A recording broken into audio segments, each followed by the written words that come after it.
When I tried out the saw and changed the depth adjustment, I found some alignment problems, and checking it over, I had this hole in the wrong place, so I just glued a plug in there, and now I can drill it again, hopefully in the right spot. When I did my initial tests, I just put this screw in there to lock the angle. But now I need to come up with a different mechanism for locking the tilt. So I want to put some kind of locking knob here for the angle, and I measured the distance from the hinge here to the knob with my beam compass, and now taking that onto a piece of plywood, I'm being very frugal and using up some scrap. I marked where this arc will trace it.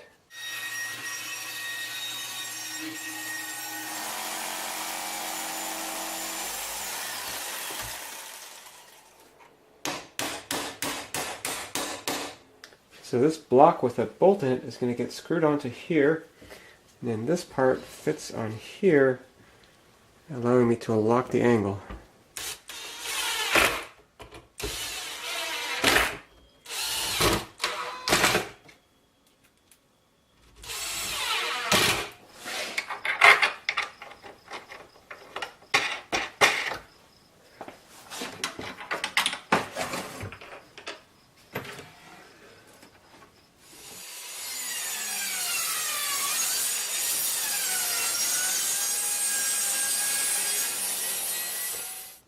Well, that makes for a rather large opening needed for all the angles, so I think I'm going to have to create some table saw inserts here.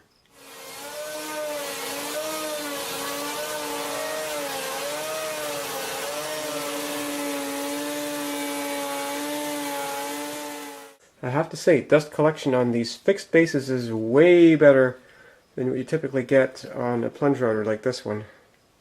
So I just cut a bigger slot where the blade goes with my jigsaw, and that'll allow me to more easily get the blades in and out through here. So I just made a whole bunch of inserts to go into the slot here. I also made an on-off switch by basically just installing a switch on an inexpensive extension cord, so I can turn the saw on and off with this. And I bought myself a larger 8 1/4 inch blade, which is bigger than the 7 1/4 inch blade that these saws normally go with. And the reason I have room for a bigger blade like that is because I took this blade guard out, which fits around the saw. So basically the space occupied by this is now used for this.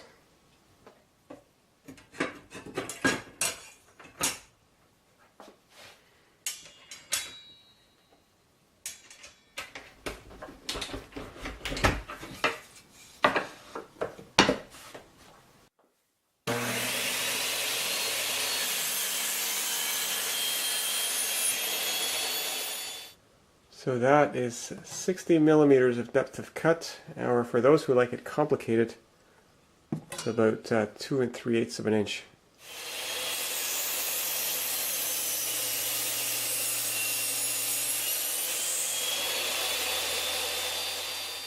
So that cut came out nice and shiny, even though this is just a piece of cedar. But then again, I've got a brand new finishing blade in here. When I made that rip cut, I noticed I had to put my temporary fence at a slight angle, so something was misaligned.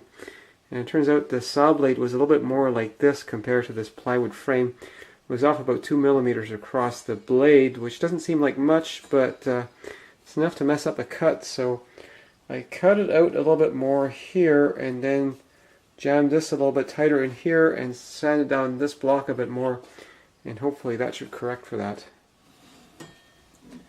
Well, that's now square as best as I can tell. When I was testing the saw, I was getting a lot of sawdust coming out the front, because as the sawdust comes off the blade here, it just comes out like this and basically hits me. So I made this little sawdust deflector, which will deflect it down.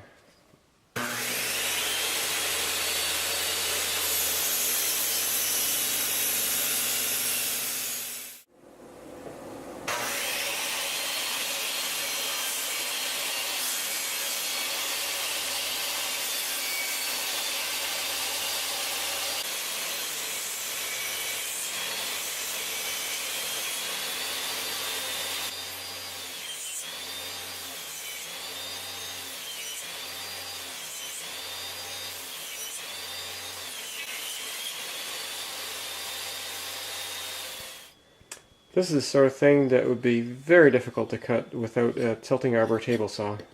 And the big dust ended up mostly underneath, so I guess my dust deflector in here kind of works. So I still need to make a fence and some means of supporting this thing, and I think I'll save that for another video.